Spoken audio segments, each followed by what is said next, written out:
اپنے کرم سے بخش دے میرے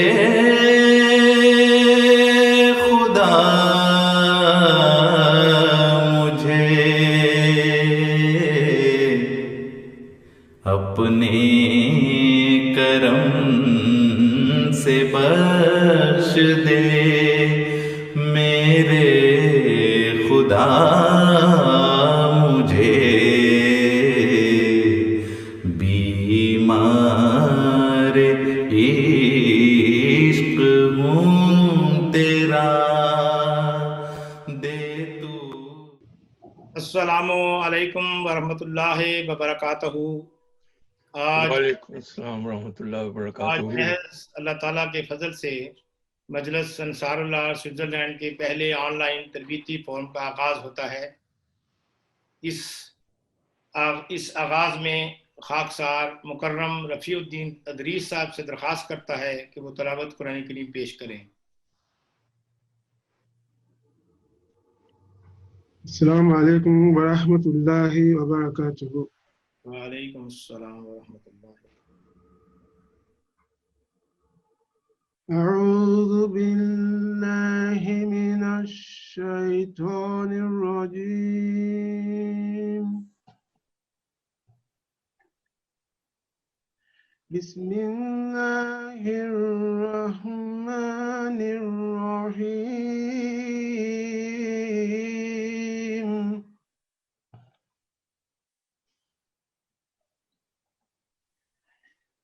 اذا الشمس كورت واذا النجوم انكدرت واذا الجبال سيرت واذا العشار عطلت واذا الوحوش حشرت وَإِذَا الْبِحَارُ سُجِّرَتْ وَإِذَا النُّفُوسُ زُوِّجَتْ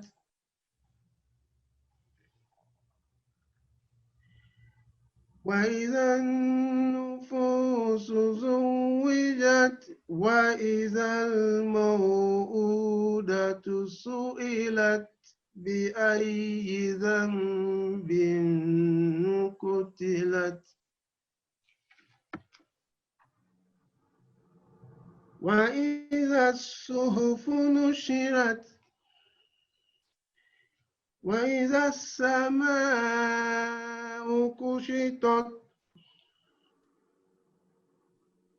وَإِذَا الْجَحِيمُ سُعِّرَتْ وَإِذَا الْجَنَّةُ أُزْلِفَتْ عَلِمَتْ نَفْسٌ مَّا أَحْضَرَتْ۔ السلام علیکم ورحمۃ اللہ وبرکاتہ۔ وعلیکم السلام، جزاکم اللہ خیر۔ احسن الجزا۔ اب مکرم ڈاکٹر شمیم احمد قاضی صاحب سے درخواست ہے کہ تلاوت قرآن کریم کی گئی آیات کریمہ کا اردو ترجمہ پیش کریں۔ السلام علیکم ورحمۃ اللہ وبرکاتہ۔ وعلیکم السلام ورحمۃ اللہ کے نام کے ساتھ جو بےحد رحم کرنے والا، بن مانگے دینے والا اور بار بار رحم کرنے والا ہے۔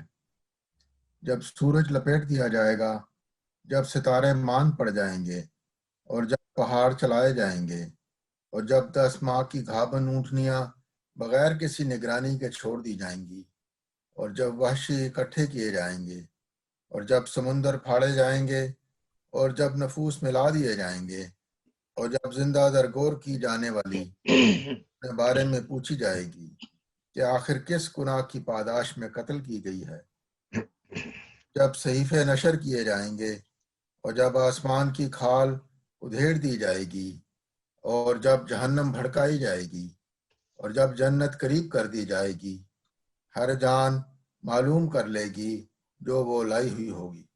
السلام علیکم ورحمۃ اللہ وبرکاتہ۔ جزاکم اللہ۔ جزاکم اللہ احسن الجزا۔ اب خاکسار مکرم رانا سکندر فاروق صاحب سے درخواست کرتا ہے کہ حضرت مسیح موعود علیہ السلام کا پاکیزہ نزول کلام پیش کریں۔ السلام علیکم ورحمۃ اللہ۔ وعلیکم السلام ورحمۃ اللہ۔ بہار آئی ہے اس وقت خزاں میں، بہار آئی ہے اس وقت خزاں میں، لگے ہیں پھول میرے بوستان میں، بہار آئی ہے اس وقت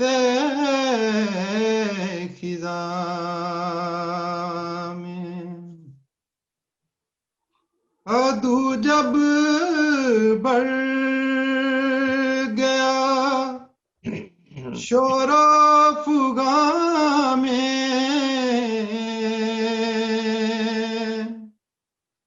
عدو جب بڑھ گیا شور و فغاں میں، نہاں ہم ہو گئے یار نہاں میں، نہاں ہم ہو گئے یار نہاں میں، ہوا مجھ پر وہ ظاہر میرا ہادی، فسبحان الذی اخذ الأیدی، فسبحان الذی اخذ الأیدی، تجھے دنیا میں ہے کس نے پکارا، تجھے دنیا میں ہے کس نے پکارا، کہ پھر خالی گیا قسمت کا مارا، کہ پھر خالی گیا قسمت کا مارا، ہوا میں تیرے فضلوں کا منادی، فسبحان الذی اخذ الأیدی، فسبحان الذی اخذ الأیدی، تجھے حمد و ثنا زیبا ہے پیارے، کہ تو نے کام سب میرے سوارے، تیرے احسان میرے سر پر ہے بارے، چمکتے ہیں وہ سب جیسے ستارے، گھڑے میں تو نے سب دشمن اتارے، ہمارے کر دیے اونچے مینارے مقابل پر میرے یہ لوگ ہارے کہاں مرتے تھے پر تو نے ہی مارے شریروں پر پڑے ان کے شرارے نہ ان سے رک سکے مقصد ہمارے انہیں ماتم ہمارے گھر میں شادی فسبحان الذی اخذ الأیدی فسبحان الذی اخذ الأیدی فسبحان الذی اخذ الأیدی. ماشاء اللہ جزاکم اللہ تعالیٰ اصل جزا. جزاک اللہ. اب خاکسار اس پروگرام کا مختلف تعارف اور ایک چھوٹا سا اقتباس حضرت مسیح علیہ السلام کا صدر مجلس انصار اللہ کی حیثیت سے پیش کرے گا. خاکسار یہ بتا دینا چاہتا ہے کہ جو آج کا مبارک پروگرام ہے تاریخی پروگرام کے لیے حضور انور اید اللہ تعالیٰ بنصر عزیز کی خدمت اقدس میں ایک خط لکھا گیا تھا جو کہ کل ہی موصول ہوا ہے. اس کا خاکسار مختصر سا متن پڑھ دیتا ہے. حضور فرماتے ہیں آپ کا خط ملا اوپر نام صدر مجلس کا لکھنے کے بعد. اللہ تعالیٰ آپ کو اس یوٹیوب چینل کے مقاصد کو حاصل کرنے کی توفیق عطا فرمائے اور آپ سب کو اس کی مسائی میں بہت سی برکت ڈالے اور جزائے خیر عطا فرمائے.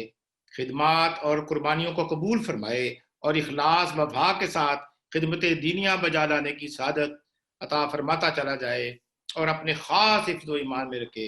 آمین ثم آمین. جب یہ خط کل موصول ہوا تو اس پروگرام کا جو فکر تھا وہ دور ہوتا گیا کیونکہ خلیفۃ المسیح کی جب دعا شامل کسی چیز میں ہو جاتی ہے تو پھر کسی قسم کا فکر کرنے کی ضرورت نہیں. اللہ تعالیٰ اس سے فائدہ اٹھانے کی توفیق عطا فرمائے. اشہد ان لا الہ الا اللہ وحدہ لا شریک لہ واشہد ان محمدا عبدہ ورسولہ. اما بعد فاعوذ باللہ من الشیطان الرجیم. بسم اللہ الرحمن الرحیم. جیسا کہ آپ کے علم ہے کہ حضرت خلیفۃ المسیح اید اللہ تعالیٰ بنصر عزیز نے عذرائے شفقت مجلس انصار اللہ کو سوئٹزرلینڈ کی تعلیم و تربیت کے لیے ایک یوٹیوب چینل کی منظوری عنایت فرمائی ہے. آج اللہ تعالیٰ کا فضل ہے کہ مجلس انصار اللہ سوئٹزرلینڈ کو توفیق دے رہا ہے کہ وہ پیش گوئی جو حضرت مسیح موعود علیہ السلام کے زمانے میں کی گئی تھی کہ ایسی ایجادات پیدا ہوں گی جس کی مدد سے حضرت مسیح موعود علیہ السلام کا پیغام بجلی کی طرح دنیا میں پھیلے گا. لہٰذا حضرت مسیح موعود علیہ السلام فرماتے ہیں دیکھو میں ایک حکم لے کر آپ لوگوں کے پاس آیا ہوں. وہ یہ ہے کہ اب تلوار کا جہاد کا خاتمہ ہے مگر اپنے نفسوں کے پاک کرنے کا جہاد باقی ہے. اور یہ بات میں نے اپنی طرف سے نہیں کہی بلکہ خدا کا یہی ارادہ ہے. صحیح بخاری کی اس حدیث کو سوچو جہاں مسیح موعود کی تاریخ میں لکھا ہے کہ یضاء الحرب یعنی مسیح جب آئے گا تو دنیا جنگوں کا خاتمہ کر دے گا, دینی جنگوں کا خاتمہ کر دے گا. سو میں حکم دیتا ہوں کہ جو میری فوج میں داخل ہیں وہ ان خیالات کے مقام سے پیچھے ہٹ جائیں, دلوں کو پاک کر لیں اور اپنی انسانی رحم کو ترقی دیں اور درد مندوں کو ہمدرد بنیں. زمین پر صلح پھیلاویں کہ اسی سے ان کا دین پھیلے گا. اس سے توجہ مت کریں ایسا کیوں کر ہوگا کیونکہ خدا تعالیٰ یہی چاہتا ہے کہ تیرے مسیح کے تحت یہ چیزیں جو دنیا میں مسیح کا ذکر کرتے ہوئے فرمایا اس کو پورا کرے.